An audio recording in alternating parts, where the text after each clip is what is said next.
Naam, karibu katika taarifa za AGR leo ikiwa tarehe 22 mwezi wa 4 mwaka wa 2025. Mimi ni Videlis Moshoge na taarifa za leo tunaanza kutoka kaunti ya Nairobi, mahala ambapo wenyeji wa kaunti ya Sawala ambao ni wa Kariobangi North wanaendelea kuhuzunishwa na kifo cha mwakilishi wadi wao ambaye ni Joel Munufe. Kulingana na spika wa kaunti ya Nairobi, anasema kwamba Munufe ambaye ni mwakilishi wadi alifariki akiendelea kupata matibabu katika hospitali moja jijini Nairobi. Huyu ni mmoja wa wakilishi wadi katika jiji kuu la Nairobi. Elezo na spika kwamba tumepoteza mmoja wetu. Alikuwa rafiki wangu wa karibu sana. Mara nyingi tulikuwa tunatembea pamoja na yeye, na hatujui nini imefanyika leo mpaka akaaga. Tunaombea Mungu aweke roho yake mema peponi, lakini kwa sasa tungeomba sana kama familia ya Assembly wa wanasiasa na tena kwa familia yake tupatie muda kidogo wajirecollect so that we address this issue. Baada ya waziri wa usalama wa ndani Kipchumba Murkomen kufika mbele ya jopo la usalama katika bunge, amesema kwamba serikali inajitahidi kadri ya uwezo wao kumaliza ulahai wa binadamu kwenda mataifa ya kigenini baada ya Wakenya zaidi kuhangaika katika nchi ya Myanmar. About the people who are going to Myanmar, Vietnam, and all those other countries, ordinarily they will just go through the normal recruitment agencies, and then the process is processed, and they are saying people are going there, they are going to do official jobs, and then when they reach there, they are used for sexual exploitation and other things. Emanating from this discussion, thinking around human trafficking unit might be necessary to confront the new challenges that we are facing as a country. As you can see, the cases I read here go back to 2020, 2019. It's been an old case. And then, as Vice Chair said, it's linked also to terrorism, among others. There's that unit for anti-trafficking. They will then have the human trafficking unit can also work together with the labor agencies to monitor the trends.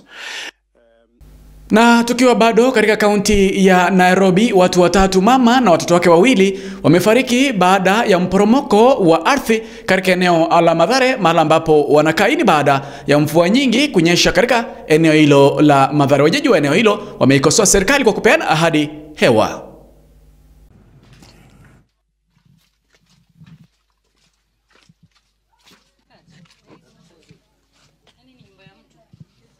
Kwa jana mwendo wa saa 1:30 tukiwa tu hapo kwa nyumba, mvua ikaanza kunyesha.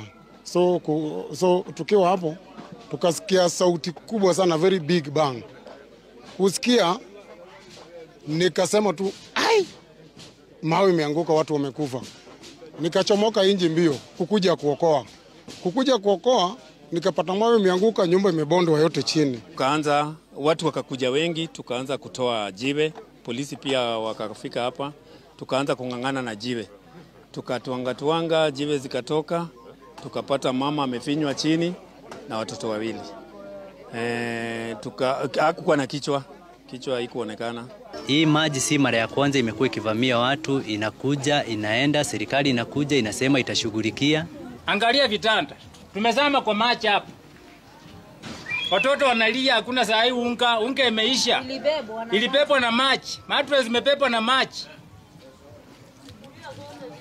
Leta vingine tuende nyinyi. Na tukimalizia ni mipango ya mazishi yake Papa Francisco ambaye alifariki jana tarehe 21 mwezi wa 4 mwaka wa 2025, na kulingana na makardinali ambao wanaendelea kuandaa maziko yake, wamesema kwamba siku ya Jumamosi itakuwa siku ya mwisho ya Papa Francisco. Taarifa za biashara Ruth Nyanchama atakupasha. Mimi ni Videlis Moshoge. Jambo mpendwa na karibu katika habari za biashara. Tukianza ni kwamba shirika la EPRA limeongeza ada ya leseni kwa wanabiashara wote wanaouza mitungi ya gesi ya LPG. ada ya chini ikiongezwa kutoka 5,000 hadi 80,000. Hatua hiyo basi inakusudia kupunguza ushawishi wa makampuni na vile wafanyabiashara wakati katika sekta hiyo.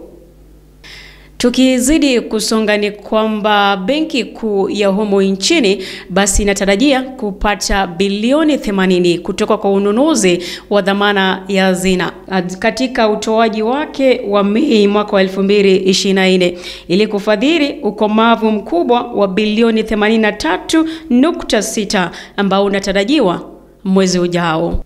Kampuni ya Kenya Electricity Transmission Company Limited inatarajiwa kuanza ujenzi wa kituo cha kitaifa ya kudhibiti mfumo, ukipenda National System Control Center, itakayogharimu bilioni 22 kuanzia Mei mwaka 2025. Kituo hicho mpya basi kitaboresha na kudhibiti gridi ya taifa na kusaidia mahitaji ya nguvu ya umeme yanayozidi kuongezeka.